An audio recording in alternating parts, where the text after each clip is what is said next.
हाँ, क्या दिए? Capital budgeting involves the planning of expenditure for assets, the return from which will be realised in future time period. Means capital budgeting क्या होती है? Expenditure, assets के पर जो भी एक्सपेंडिचर होता है उसकी प्लानिंग होती है, और उन्हीं एसेट्स पर मिलने वाला रिटर्न भी, जो कि फ्यूचर टाइम पीरियड में रियलाइज किया जा सकता है। ठीक है, रिटर्न हमें कब मिलेगा? आज अगर हमने इन्वेस्ट किया है तो हमें वो फ्यूचर टाइम पीरियड में ही मिलेगा। ठीक है, क्या होता है कि इन डेफिनेशंस जो भी ऊपर हमें दे रखी है डेफिनेशन, इनके बेसिस पर, ठीक है, कैपिटल बजटिंग की कुछ एनालिसिस की गई है कुछ पॉइंट्स के कंटेक्स्ट में। वो क्या है? पहला है like expansion and diversification.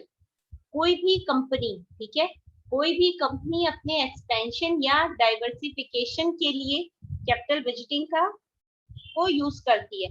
Expansion means already उसकी दो ब्रांचेस या दो यूनिट्स हैं, वो थर्ड यूनिट कोई और कहीं किसी और जगह पर ओपन करना चाहती है, उस केस में कंपनी को कैपिटल बजटिंग की जरूरत पड़ेगी। ठीक है, और या डाइवर्सिफिकेशन मींस कंपनी डाइवर्सिफिकेशन की ओर भी स्विच कर रही है। मींस वो एक प्रोडक्ट में तो लिस्ट थी ही, और उसी कंपनी के और भी प्रोडक्ट में लिस्ट होना चाहती है, और भी प्रोडक्ट मैन्युफैक्चर करना चाहती है। उस डाइवर्सिफिकेशन में भी कंपनी को बजट की जरूरत पड़ेगी। नेक्स्ट सेकंड पॉइंट है रिप्लेसमेंट एंड मॉडर्नाइजेशन।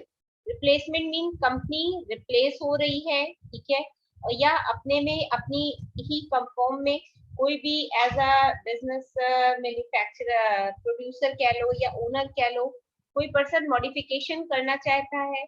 ये सब ऐसे एक्सपेंसेस या हेड्स हैं जिनमें एक किसी भी फर्म का एक हैवी अमाउंट, एक अच्छा अमाउंट इन्वेस्ट होता है। इसी ही इन्वेस्टेड अमाउंट के लिए या इन सब कामों के लिए ही कैपिटल बजटिंग की जरूरत पड़ती है। और क्या है? Independent investment. इंडिपेंडेंट इन्वेस्टमेंट क्या है?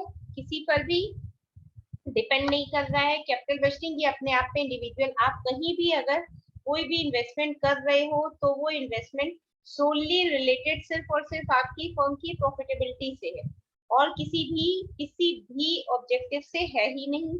इसलिए क्या है कि इंडिपेंडेंट इन्वेस्टमेंट है। ठीक है, कंटिंजेंट इन्वेस्टमेंट भी कह सकते हैं। कंटिंजेंट इसलिए जो आज आप अपने बिजनेस में पैसा इन्वेस्ट कर रहे हैं, कल को अगर आपके बिजनेस में कोई लॉस होता है या किसी टाइप का कोई कुछ भी आपको इमरजेंसी की सिचुएशन फेस करनी पड़ती है, तो यही कैपिटल बजटिंग आपकी हेल्पफुल, आपके लिए हेल्पफुल होगी इन दैट कंटिंजेंट सिचुएशन। ठीक है, तो ये कंटिंजेंट इन्वेस्टमेंट का भी काम करती है। नेक्स्ट है research and development projects. Like जितने भी R&D प्रोजेक्ट्स होते हैं वो क्या है? उनका बहुत ही स्मॉल, एक बहुत ही छोटा स्मॉल रेशियो जो होता है वो कैपिटल बजटिंग में यूज करती है कंपनी। इसके लिए कंपनी तो जो भी हमारे रिसर्च या डेवलपमेंट का पार्ट होता है, इनको भी बहुत ज्यादा फंड्स की जरूरत होती है। ठीक है, तो इन R&D जो डिपार्टमेंट होता है रिसर्च एंड डेवलपमेंट, उसको भी हेल्प मिलती है कहाँ से? From that specific capital budgeting. ठीक है, नेक्स्ट मिसलेनियस प्रोजेक्ट्स। कंपनी को ये को कोई प्रोजेक्ट मिलता है, अब कंपनी उसमें उसको कंपनी एक्सेप्ट करे या ना करे, मेन इस टॉपिक में हम यही ही काम करेंगे कि हमें एक्सेप्ट द प्रपोजल और we have to reject the proposal. ये हम कैसे चेक करते हैं? एक एग्जांपल समझाते हैं तुम लोगों को। लाइक तुम लोगों के पास 5,000 रुपीज थे, ठीक है, किसी भी बिजनेस ओनर के पास 5,000 रुपए थे, उसे कोई कॉन्ट्रैक्ट मिला। ठीक है, उस कॉन्ट्रैक्ट में कुछ इस तरीके से दे रखा था कि उस कॉन्ट्रैक्ट में टोटल पैसा जो कंपनी का लगना था वो लगना था कितना? 7,000 मान लो। ठीक है, 7,000 लगना था, 3 साल का वो प्रोजेक्ट था, और आफ्टर फर्स्ट ईयर के खत्म होने पर 10% रेट ऑफ रिटर्न से उसे 2-2 हजार के 4 कैश इनफ्लोज जनरेट होंगे। तो अब कंपनी को ये प्रोजेक्ट एक्सेप्ट करना चाहिए या नहीं करना चाहिए? बेसिक अगर हम नॉर्मल बातचीत की लैंग्वेज में बात करें तो कंपनी के पास टोटल जो कॉस्टिंग आ रही थी प्रोजेक्ट के लिए वो 7,000 की आ रही थी, बट जो कंपनी को वापस मिल रहा है वो 8,000 रुपए मिल रहा है, जिसमें कि अभी इंटरेस्ट एड ऑन नहीं है। तो कहीं ना कहीं ये प्रोजेक्ट क्या है? फ्रूटफुल है। ठीक है, that means we will accept this project. ठीक है, इसी तरीके से हमें बहुत सारे प्रोजेक्ट्स का इवेल्युएशन ही होगा इस कैपिटल बजटिंग टेक्निक्स में। ठीक है, ये एक टाइप की टेक्निक्स होती है, या यूं भी कह सकते हैं कि ये एक टाइप का फाइनेंशियल मैनेजमेंट का वो पार्ट होता है जहां पे कोई भी पर्सन अपने प्रॉफिट को बनते बिगड़ते हुए खुद से देख सकता है। ठीक है, अच्छा नेक्स्ट हमारा है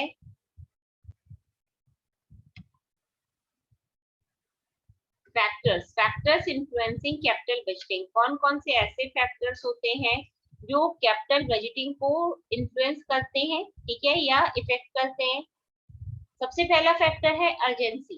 अर्जेंसी मीन जब भी बिजनेस में इमरजेंसी सिचुएशन आती है, कंटिजेंसी सिचुएशन आती है, तो ऐसे केस में जो भी बिजनेस है वो अपना पैसा कहाँ से लेता है, उसको जब जरूरत पड़ती है जहां भी उसने इकट्ठा कर रखा होता है, ठीक है, for to face this such type of situations. ठीक, तो ऐसे केस में क्या होता है, जो अर्जेंसी या यूं कहें जो इमरजेंसी की प्रॉब्लम होती है, ये वो फैक्टर है जो हमारी कैपिटल बजटिंग को बहुत इफेक्ट करता है। क्यों? क्योंकि इसका डायरेक्ट असर हमारे कैपिटल पर या फंड्स पर पड़ता है। अगर हमें जरूरत पड़ी रैंडमली कुछ पैसों की, हमने वहां से वो पैसे निकाले, तो उसका डायरेक्ट असर जो आ रहा है वो कंपनी की प्रॉफिटेबिलिटी या कंपनी की फाइनेंशियल सिचुएशन पर आ रहा है। ठीक है, सेकेंड पॉइंट क्या है, डिग्री ऑफ सर्टेनिटी।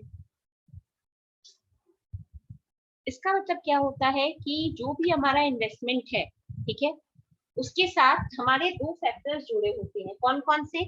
वो दो फैक्टर्स हैं, ऑलरेडी पढ़ चुके हो तुम लोग। वो दो फैक्टर्स होते हैं रिस्क और रिटर्न। ठीक, रिस्क और रिटर्न इसलिए, सपोज अगर हम पैसा इन्वेस्ट कर रहे हैं, 7,000 रुपए मिल रहा है हमें सिर्फ 5,000 रुपए, इस केस में हमें क्या हो रहा है, लॉस हो रहा है। ठीक है, और इस लॉस को कवर अप हम कैसे करेंगे, किसी और प्रोजेक्ट से जहां से हम प्रॉफिट बियर कर सकते हैं, वहां से उस प्रॉफिट से हम इस प्रोजेक्ट के लॉस को कवर अप करेंगे। ठीक, तो ये जो फैक्टर होता है अनसर्टेनिटी फैक्टर या सर्टेनिटी फैक्टर, कि जो भी हमारे प्रोजेक्ट हैं उनके साथ एक सर्टेनिटी फैक्टर लगा हुआ है, that we have to face one of the two situations like risk और रिटर्न। या तो हमें रिस्क होगा या हमें रिटर्न मिलेगा। ठीक है, नेक्स्ट क्या है, इनटेंजिबल फैक्टर। जो ये कैपिटल एक्सपेंडिचर्स है वो क्या है, इनटेंजिबल फैक्टर है। इसको हम क्या है, देख नहीं सकते, छू नहीं सकते, सिर्फ महसूस कर सकते हैं कि हमारे पास इतना पैसा है अकाउंट में, और कोई भी इमरजेंसी की सिचुएशन आने पे हमारा इतना पैसा खर्च हो जाएगा। ठीक, अच्छा नेक्स्ट, लीगल फैक्टर्स इसलिए जितना भी हमारा इन्वेस्टमेंट होता है वो कुछ भी हिडन में नहीं होता है। ठीक है, सब कुछ वो क्या है, legal factors. An investment which is required by the provision of law is solely influenced by this factor, and although the project may not be profitable, yet the investment has to be made. अगर आपके जो भी investment है, ठीक है, if your investment is abide by the law means अगर उसके कोई कॉन्ट्रैक्ट पेपर्स आपने ऑलरेडी साइन कर रखा है, एंड अब आपको लग रहा है कि उस कॉन्ट्रैक्ट से आपको लॉस हो सकता है, in that case also you have to invest in that project. ठीक है, क्यों? क्योंकि उसके साथ आपके लीगल फैक्टर्स भी कहीं ना कहीं आपको फेस करना पड़ रहा है। Availability of funds, like as the capital expenditure generally requires large funds, the availability of funds is an important manner factor that influence the capital budgeting decision. Which means क्या मतलब है कि अगर हम कैपिटल बजटिंग की expenditures की बात करते हैं, तो उस केस में हमें बहुत ज्यादा फंड्स की जरूरत पड़ती है। ठीक है, और इतने ज्यादा फंड्स की अवेलेबिलिटी हमें कहाँ से मिलती है, इसी कैपिटल बजटिंग से ही मिल सकती है। दैट मीन जैसा अगर हम ज्यादा फंड्स अपना इन्वेस्ट करेंगे, तो हमारी जो प्रॉफिटेबिलिटी होगी वो क्या होगी, उसे हमें क्या होगी, बोलो। अगर किसी भी कंपनी को फंड्स की रिक्वायरमेंट है या फंड्स की नीड है, उस केस या उसे ज्यादा फंड्स चाहिए, तो उस केस में उसे अपनी प्रॉफिटेबिलिटी को इंक्रीज करने के लिए इस टाइप का जो भी वो फंड्स ले रहे हैं उसको जल्द से जल्द रिटर्न करना होगा। ठीक है, to maintain liquidity in the firm. ठीक, नेक्स्ट क्या है, फ्यूचर अर्निंग्स। फ्यूचर अर्निंग्स माने कोई भी प्रोजेक्ट प्रॉफिटेबल है या नहीं है, ये हमें कैसे पता लगेगा?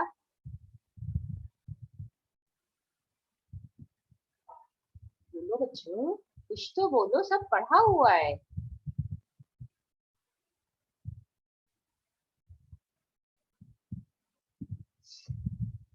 बोलो, कोई भी प्रोजेक्ट है आपका, उसमें आज अपना पैसा अगर आप इन्वेस्ट कर रहे हो, तो जो भी आपका इन्वेस्टमेंट है वो आप इसी पार्ट पर तो कर रहे हो कि आज अगर आप इन्वेस्ट कर रहे हो तो कल को आपको मतलब अदर देन इन्वेस्टमेंट कुछ अमाउंट जनरेट होगा। ठीक है, यही बात हो रही है फ्यूचर अर्निंग्स की। इस तरीके से आप फ्यूचर अर्निंग्स पर ध्यान दे रहे हो।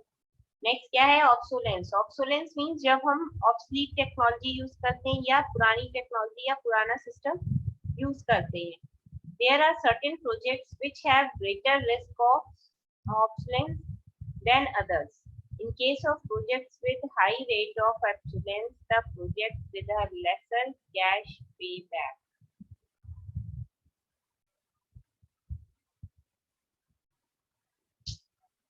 Obsolescence means there are certain projects which have greater risk of obsolescence than others. In case of projects with high rate of obsolescence, the project will a lesser payback period may be preferred than one which may have higher profitability but still longer payback period.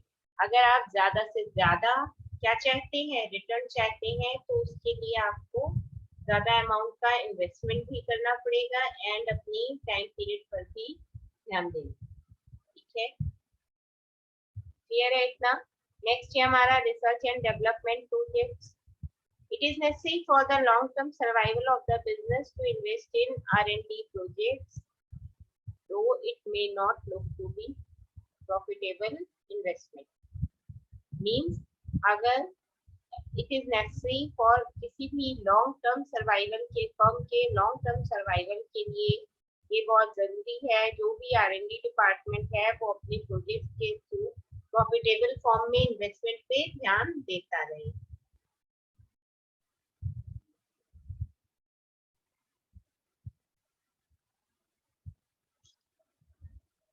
Next क्या है, cost considerations. किसी भी capital project की जो भी cost होती है या जो भी प्रोडक्शन कॉस्ट होती है, अपॉर्चुनिटी कॉस्ट होती है, ये सब बेसिकली वो सारे फैक्टर्स होते हैं जो कि कैपिटल इन्वेस्टिंग डिसीजन में इन्वॉल्व किए जाते हैं। ठीक है, इम्पोर्टेंस क्या क्या हो सकती है, लॉन्ग टर्म इफेक्ट होगा, ऑब्वियस सी बात है, ये लॉन्ग टाइम पीरियड के लिए किया जाने वाला इन्वेस्टमेंट है। नेक्स्ट क्या है, रिस्क एंड अनसर्टेनिटी। जितना ज्यादा आप पैसा लगाओगे उतना ज्यादा रिस्क होगा, उतना ही ज्यादा अनसर्टेन आपका इन्वेस्टमेंट होगा। लार्ज फंड्स, कैपिटल बजटिंग के लिए आपको बड़े फंड्स की जरूरत पड़ती है, स्मॉल फंड्स के थ्रू इसकी हेल्प नहीं हो पाती है। Corporate image. Corporate image mean अगर आपकी फंड आपकी जो फर्म है वो बहुत बड़ी है, आपका जो भी इन्वेस्टमेंट अमाउंट है वो भी काफी ज्यादा है, ऐसे केस में आप क्या करेंगे, जो आपकी कॉर्पोरेट इमेज होगी वो बहुत अच्छी होगी और इस इमेज को मेंटेन करने के लिए आपको आपको क्या करना पड़ेगा, बोलो तो बच्चों।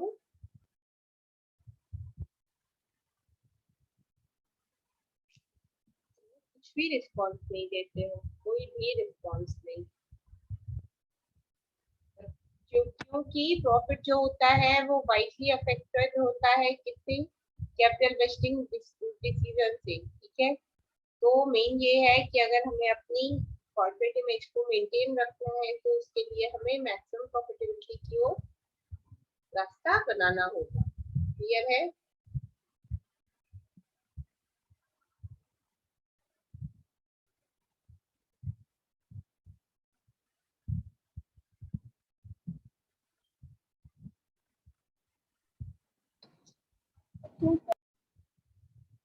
खैर, हो गया, ये थे हमारे इम्पोर्टेंट प्रॉब्लम और डिफिकल्टीज भी होती है कैपिटल बजटिंग से, बट वो उतनी इम्पोर्टेंट टॉपिक नहीं है। अब हम बात करते हैं कैपिटल बजटिंग टेक्निक्स की। आप सिर्फ नाम एक्सप्लेन कर रहे हैं, डिटेलिंग नेक्स्ट लेक्चर में बताएंगे। जो कैपिटल बजटिंग टेक्निक्स होती हैं वो दो टाइप की होती है, ठीक है।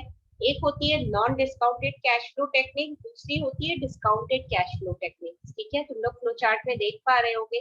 जो non discounted cash flow techniques होती है उसमें दो पार्ट्स होते हैं।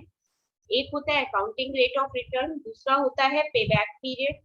जो डिस्काउंटेड कैश फ्लो टेक्निक्स होती है वो हमारे चार पार्ट्स में होती है, तीन पार्ट्स में सॉरी।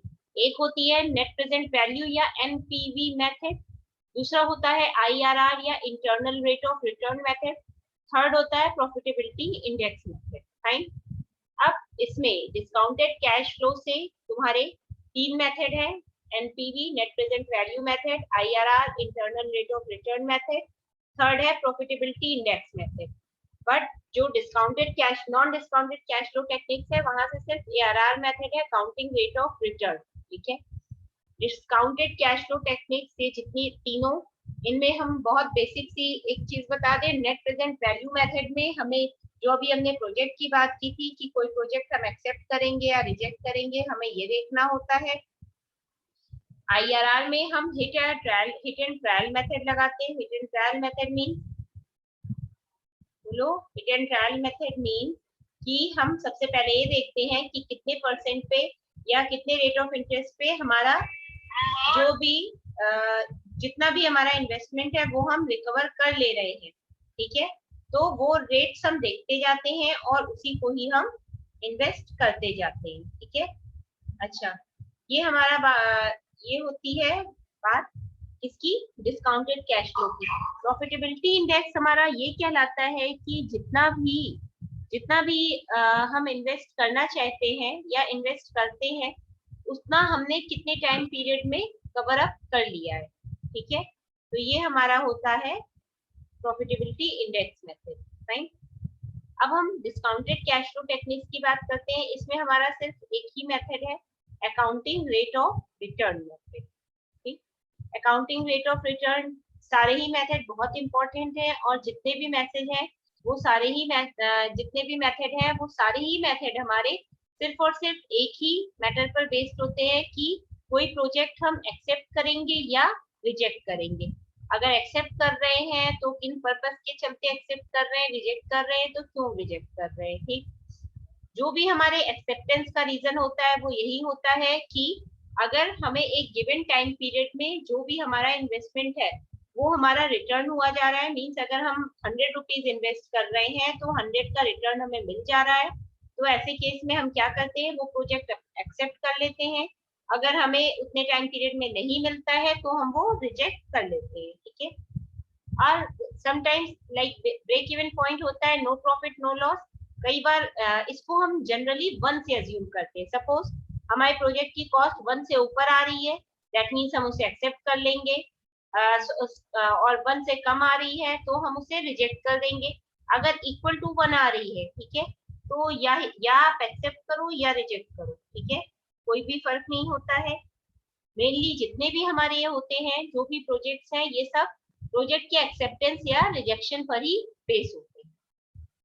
क्लियर है जो भी कैपिटल बजटिंग टेक्निक्स है? बोल दो बच्चों, अब तो एटलीस्ट बोल दो, ये तो पूछ रहे हैं। क्या हुआ इतनी दबी हुई आवाज? Yes ma'am. समझ में नहीं आ रहा है? मैम आ रहा है।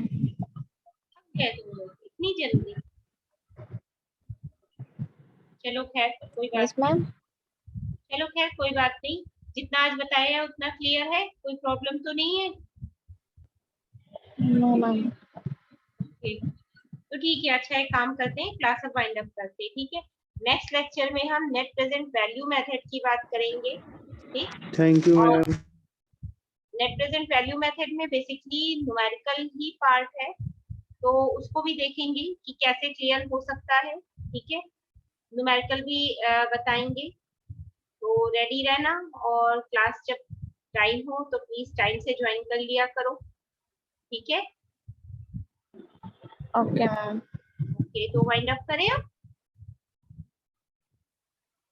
Yes, ma'am. ओके।